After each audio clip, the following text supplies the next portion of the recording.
Oke pemirsa, ini kita mau pergi ke sekolah Ami Emboy memenuhi surat panggilan yang disuruh datang pukul 10. Tapi ini udah 10.20.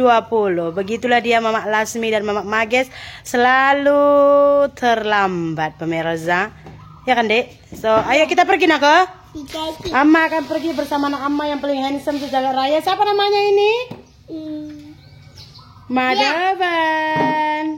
Mama. Ayo kita, let's go. Salam jual-jual. Nah, di Bapak Tular Serina, semoga kita semua sehat, tidak kekurangan satu apapun, dan masih bisa bersyukur dalam keadaan apapun. Amin. Hai, selamat malam. Apa kabar kalian semua pemirsa? Saya harap kalian semua baik-baik aja di malam hari ini ya. Oke, di video pertama tadi kalian sudah nampak yang saya bilang saya pergi ke sekolah Ami Emboy ya kan pemirsa. Rupanya tadi saya pergi tuh sampainya kan udah pukul 10.30. Itu meetingnya itu dimulai pukul 10. Jadi kita tadi itu udah lambat 30 menit. Jadi saya tadi tuh datang terus masuk ke ruang meeting. Jadi saya nggak sempat syuting yang kita udah sampai di dalamnya ya pemirsa. Jadi inti dari kita meeting tadi di sekolah itu adalah sebenarnya ini tuh di luar negeri sebenarnya itu udah berlaku. Tapi di Indonesia tuh kayaknya masih mulai diselenggarakan, ya.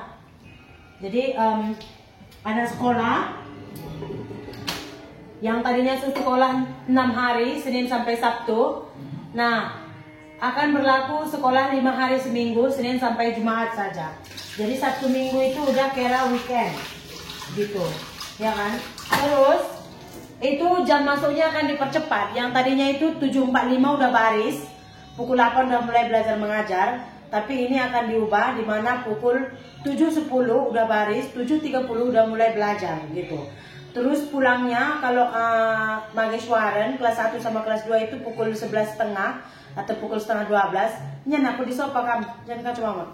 Kalau si Lasmi kan kelas 3 dia udah pukul 1.30 atau setengah 2 pulangnya.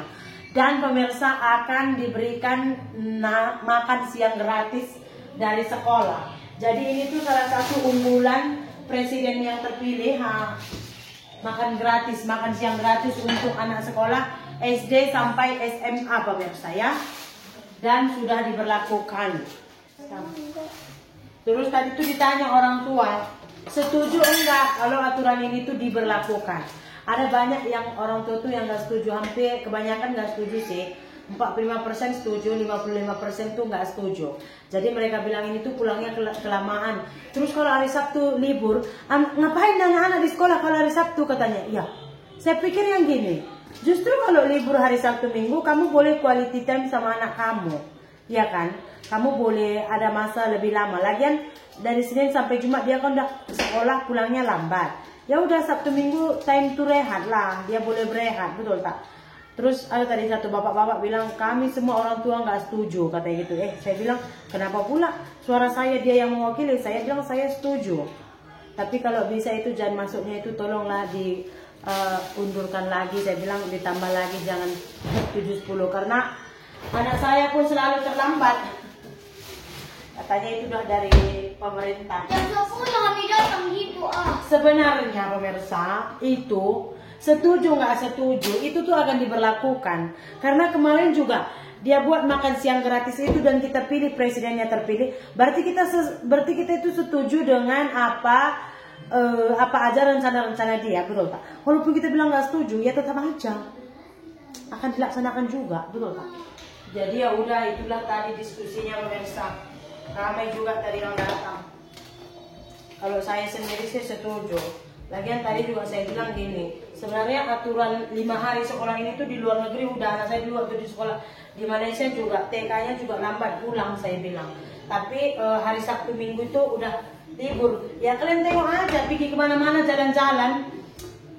Senin sampai Jumat biaya masuknya 5.000, Sabtu Minggu weekend 10.000. Mananya kan Sabtu tuh udah kira weekend. Di Indonesia aja yang sampai hari Sabtu pun masih sekolah anak sekolah. Lagian ya kan, kalau hari Sabtu sekolah juga kayak orang ini sekolah di roster mata pelajaran pun itu hari Sabtu nggak ada kegiatan apa-apa. Makanya anak saya tuh kalau hari Sabtu mereka itu cuman ya jalan-jalan, gerak jalan, makan itu aja. Karena memang dari pusat udah nggak ada lagi roster untuk hari Sabtu. ngapain anak di sekolah, ngapain anak hari Sabtu kalau nggak sekolah, tanya. Boleh buat banyak aktiviti, bawa anak jalan-jalan kayak entah. Kalau memang ke ladang ya bawa anak ke ladang ya kan. Di ladang sama anak kan seronok. Aku bapak-bapak ini kadang-kadang memang. Dan di situ juga boleh kalian tengok bebalnya semua orang tua di kampung ini pemirsa. Ngomong bukan ngomong ke depan, udah ada di depan boleh kita omongkan apa-apa, ngomongnya di belakang kayak lalat. Ngomong. Bu, kalau ada yang nggak setuju ngomong bu di sini bu, kami di depan bu. Kalau saya enggak, kalau saya mau ngomong saya tunjuk tangan dulu sampai gurunya ngenotis gitu. Dia nampak saya tunjuk tangan, ya bu ada apa? Baru saya ngomong. Kalau enggak ngapain kita ngomong di belakang? Iya, nggak ada artinya. Makanya orang yang suka ngomongin orang lain itu di belakang, nggak langsung ke orangnya, itu tuh kayak tong kosong nyaring bunyinya. Betul tak? Gerbang gerbung. Kalau mau ngomong langsung ke orangnya, kan bagus. Jadi saya tadi juga udah menandatangani kalau saya itu setuju aja, nggak ada masalah. Saya apa-apa setuju aja, selagi ianya bagus untuk anak saya. Nah, kalau yang kemarin itu apa-apa bayar, kayak kemarin pertama Lasmi sekolah, ingat tak kalian? Nggak siap PR bayar, nggak pakai topi bayar, nggak pakai dasi bayar. Oh, itu dia merusak mentaliti anak saya dong. Nanti sampai besar dia ngira kalau masalah itu akan selesai dengan bayaran. Saya nggak setuju, saya terus protes ke sekolah, berjumpa dengan kepala sekolahnya, ngomong sama gurunya, dan akhirnya apa? Aturannya itu dibatalkan. Kayak gitu, baru kita gentle, betul tak?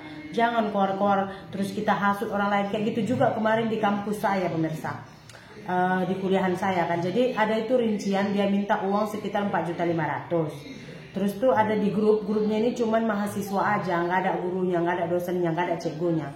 Jadi ada salah seorang tuh, dia bilang gini, itu yang 4.500.000 itu coba rinciannya apa ya? Kok main diminta uang aja 4.500.000, kan nggak salah kita tanya, katanya gitu. Iya tanya, rusuh lah di grup itu. Jadi saya bilang, oke ya udah aku tanya nanti gitu ya kan. Jadi saya tanyalah ke grup yang ada dosennya di sana.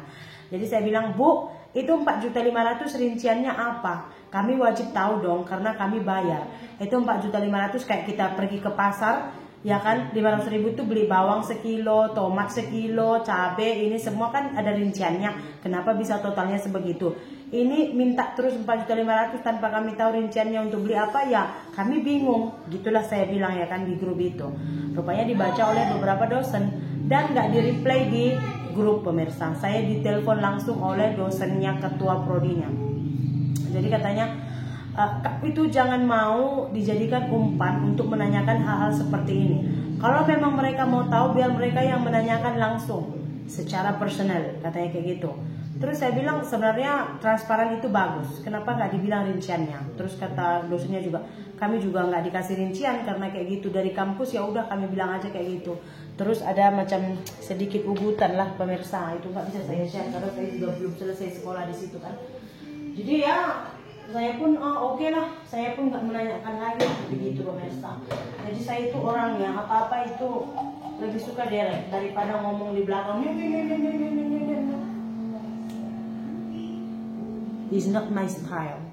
Kayak gitu juga dulu saya waktu kuliah dituduh saya itu mencuri. Orang yang nuduh saya itu dia tuh nulisnya di Facebook gitu. Terus saya nggak tahu, saya diblokir dulu baru ditulis. Ya kamu mengatai orang, terus kamu ngeblokir dia, terus tujuannya apa? Biar orang lain tahu dan yang kamu maksudkan itu nggak tahu. Ya justru kalau kita ada masalah sama orang, gimana caranya biar dia tahu? Ya kita buat ya kan, diblokirnya saya ditulis di sosial media. Udah 3 minggu baru kawan saya bagi tahu yang kayak gini kasusnya. Saya terus jumpai orangnya nggak mengaku, ya udah saya terus bawa ke ketua prodi. Disetelkan masalahnya. Masa dibilangnya bomo, ditanyanya bomo saya yang nyuri, ya ada aja. Terakhir apa, dicek CCTV, yang nyuri rupanya kakak dinas. Istilahnya kita tuh kemarin dinas di hospital. Yang nyuri uangnya itu ya yang kerja di hospital itu. Kita kan anak magang, anak macam hanya praktikal di sana. Yang nyuri di sana, yang kerja di sana, nampak di CCTV dia curi pukul 1,5 uangnya itu. Itu pun percaya dia dukun. My God. Itulah dia cerita saya yang amburadul malam ini. Jumpa lagi video berikutnya. Bye bye.